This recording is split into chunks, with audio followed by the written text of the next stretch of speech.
We're looking at question number 6 for the language exam, which is writing to persuade or argue. It's worth a total of 24 marks. You should spend up to 35 minutes in the exam completing this section. Your teacher will have taught you the aphorist techniques to help you structure your answer. You'll notice, however, that some of these are coming up in red. This is because they are best used to help you access the C grades, and the orange best used in order to help you access a B. You may wish to incorporate into your writing instead some other techniques that will help you access A star. We're calling this a forest and a flash equals a fire. So, the following are part of our flash techniques that are going to help you get your A and A star in your exam. First of all, we have figurative language. This is otherwise known as similes or metaphors. Anecdotes. Now these are tales from real life which allow you to show that you can relate to the situation that you're describing. Sarcasm and humour, so showing that you can use humorous moments in your text in order to improve the quality. And hyperbole, which is exaggeration for effect. Now that you know these techniques, you need to think about how you're going to use them and how you're going to plan your answer for question number 6. First of all then, you need to read the question. So at the top of the page we've got a typical example, a past paper example of an exam question.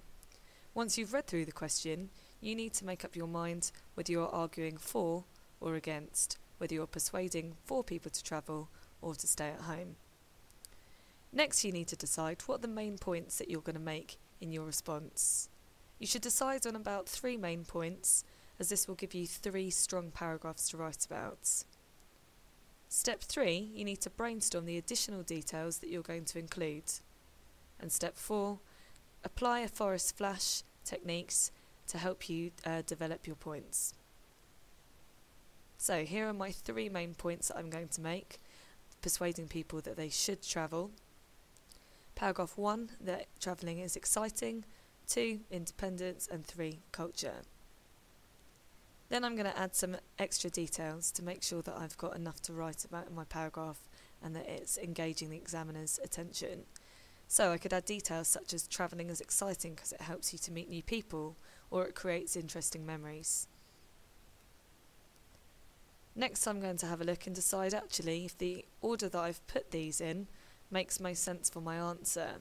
Here I've numbered in green to show the order that I'm going to look at these points in my essay. Now I need to apply a forest flash.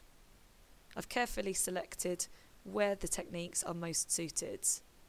So for example, when I'm talking about meeting new people, using emotive language will be helpful here. When I'm talking about my memories of New York, using an anecdote or a story from my own experience is equally going to be most effective. Once you've planned your work, you can start actually writing it. Here's an exemplar of what a piece of persuasive writing might look like. You will notice that several of the flash techniques are already in place here, as well as some aphorist techniques as well. So you can see in the initial lines that figurative language has been used, that metaphor of the book. We were asked 100 people to name the most important thing to remember when answering question 6. Everything on the list is obviously crucial to your answer. 3 people decided that varied sentences was the most important, with 10 remembering the importance of advanced vocabulary, 13 of you remembering that you should be checking your work for literacy, 16 people remembering that paragraphing is crucial, and 20 people noticing that a forest flash is one of the best ways in which you can ensure your top mark. But most important of all is planning. 38 of you bright individuals remembered to plan your answer. What else? You should be thinking really carefully about the punctuation of your work. Notice in red the punctuation marks, which the examiner will be expecting that all of you will be able to use properly in order to access the C grades. In amber are the types of punctuation necessary in order to access a B. Whereas in green, we have the examiner's expectations for A and A star work. Ideally, all students should be using all forms of punctuation accurately and consistently throughout their work. In order to make sure that you're doing your very best, you need to understand the mark scheme. If you follow the link on this video, you will be able to see AQA, who are your exam board on this subject's mark scheme for this. Notice the emphasis they place on communication, matching your purpose to the audience, using complex details, linguistic devices such as a forest and flash, and using extensive vocabulary.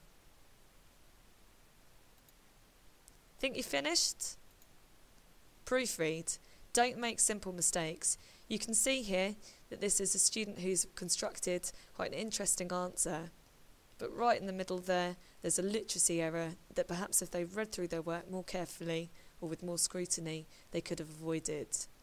Remember to check your work for spelling, punctuation. Is there any vocabulary that you could swap to, so use a synonym that might be more interesting than the one that you've used before? It's always better to cross out your work and make it look slightly more untidy rather than lose marks. If you're writing to argue, you need to remember the most important difference between arguing and persuading is the slap back. Begin each point by anticipating the view that the opposition will have and slap back with your own response, knocking down their ideas. Congratulations, now you're ready to write an A-star response to question number 6.